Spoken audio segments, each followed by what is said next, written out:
Senator Scott. Thinking about the proposal this morning in my banking hearing with the Assistant Secretary of the Treasury and asking the question about this very concept of finding a way to have access into nearly every banking account in America. His response was the goal is to make sure that folks, millionaires and billionaires, are not finding their way around paying the taxes that they owe. My response was to shake my head because I cannot imagine how it is that $600 transactions flows could literally help us find folks who are millionaires and billionaires cheating on their taxes. More importantly, I think about the fact that there are 7 million Americans who are unbanked and maybe a little suspicious of the government. This proposal will keep those good Americans from being able to engage and get involved in the financial systems of our country. I can't think of anything more wrong directed than this proposal. And there's a lot of targets within this reconciliation package, this taxing and spending package to target. This one puts burdens on working class Americans, hardworking, paycheck to paycheck Americans who will now have more to fear from the IRS. 3 letters no American household wants to see in their mailboxes. IRS. It sends shivers down the spine. So for those Americans who are concerned that somehow the government is too big, too onerous, too burdensome, this only adds more fuel to that fire. This is not only a bad direction, it's wrong for everyday working class, paycheck to paycheck Americans who are shaking their head. Is there not more for Washington to focus on? Senator Kennedy. Thanks, Mike.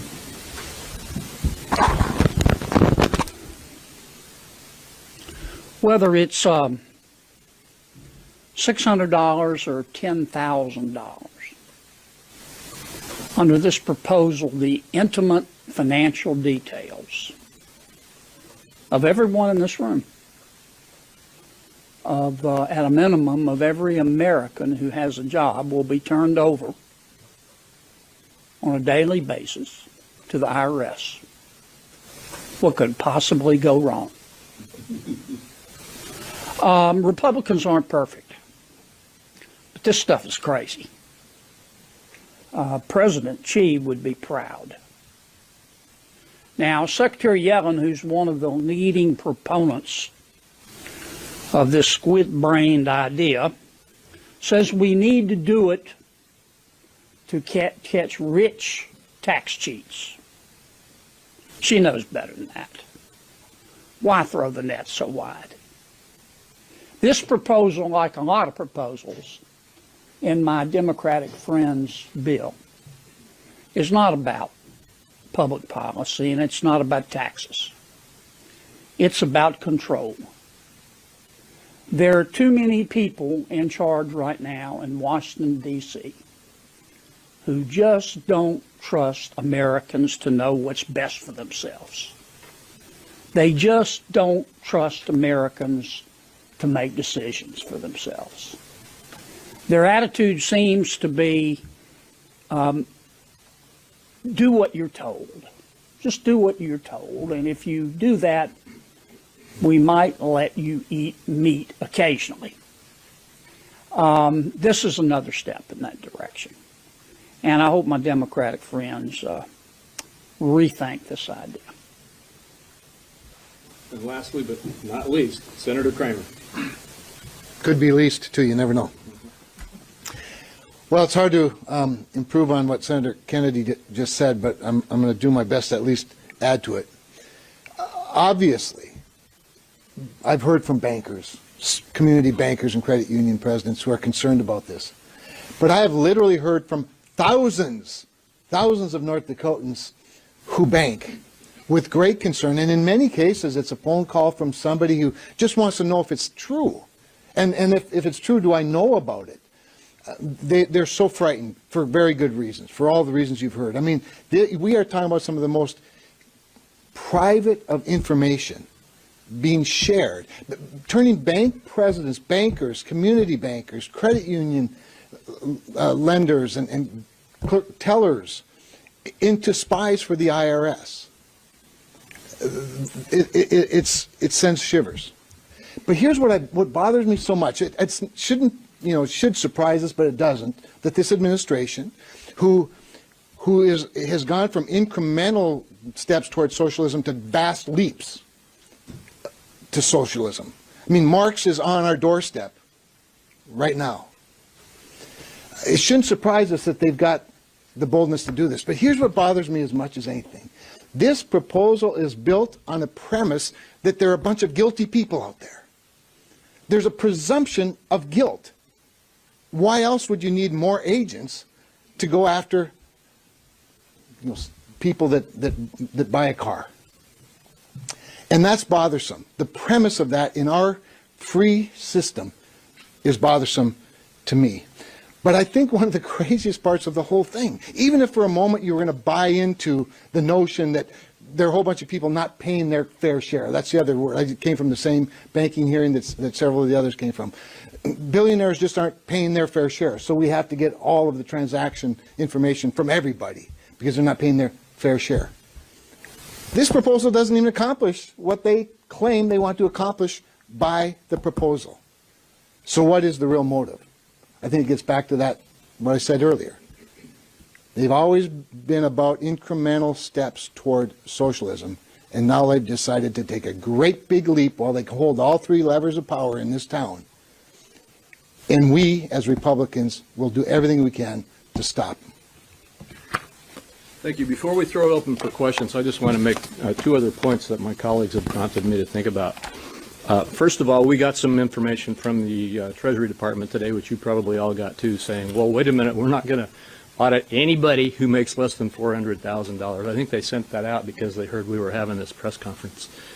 But that's all they did. They just said, well, we're not going to go after anybody who makes less than $400,000. Well, the Green Book, which lays out this proposal, in addition to the details you've already heard about, says very specifically that the Secretary, meaning the Secretary of Treasury, will be given broad authority to issue regulations necessary to implement this proposal, which says that the IRS will be given broad rulemaking authority to get the data it wants. Now, the IRS, in the very thing they sent out today, trying to say, well, we aren't going to go after anybody who makes less than $400,000, also said, we already have the paycheck information on folks, and we already have the interest income information on folks, but we need the rest. That's the point of all this. Why did they start out at $600? That's not to get the wealthy. That's to get everybody. It's to create a total dragnet. And I just want to conclude with the data that Senator Thune referenced generally. If you we asked Joint Tax to look at this and tell us what the distributional effect of raising all these hundreds of billions of dollars that this proposal proposes to do is. And Joint Tax said, they haven't even put out enough details for us to give you a specific answer.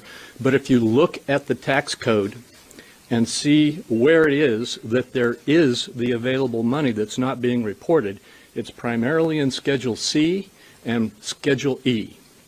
That picks up all small businesses, all individuals, everybody. And so they said, we will analyze the tax gap in Schedules C and E and tell you where it looks like the lost revenue is to be found. And when they did that, they found that it was mostly in those making less than $500,000. Over 50% of it is those making less than $50,000. Another 21%, I got to get my glasses out here.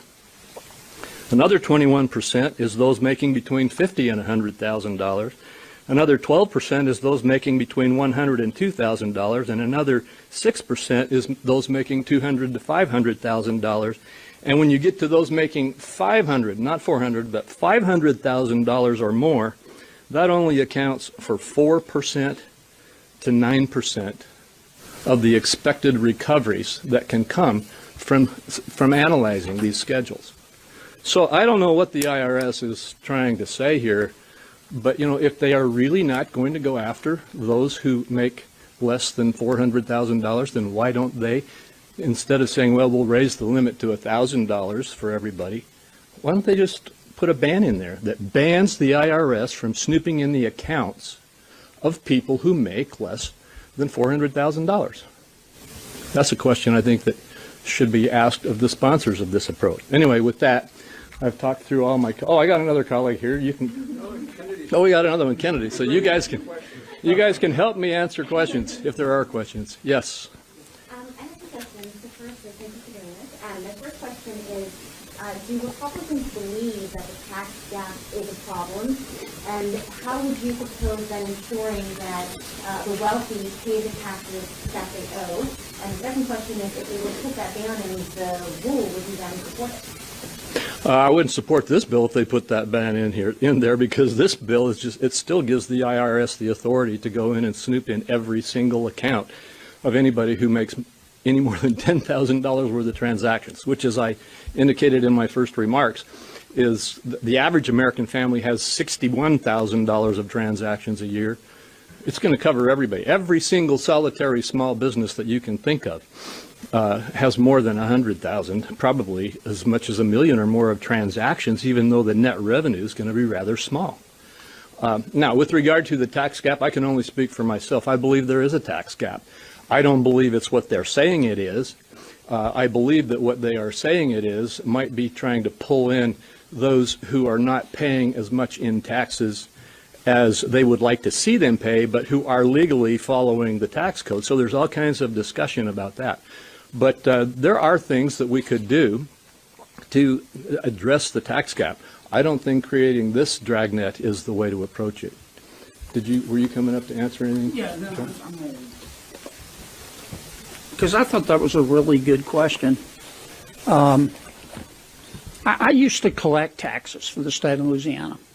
I had my title was like Secretary of the Department of Revenue or something, but I was a tax collector. Of course there's a tax gap. Duh. I mean, we have a voluntary system.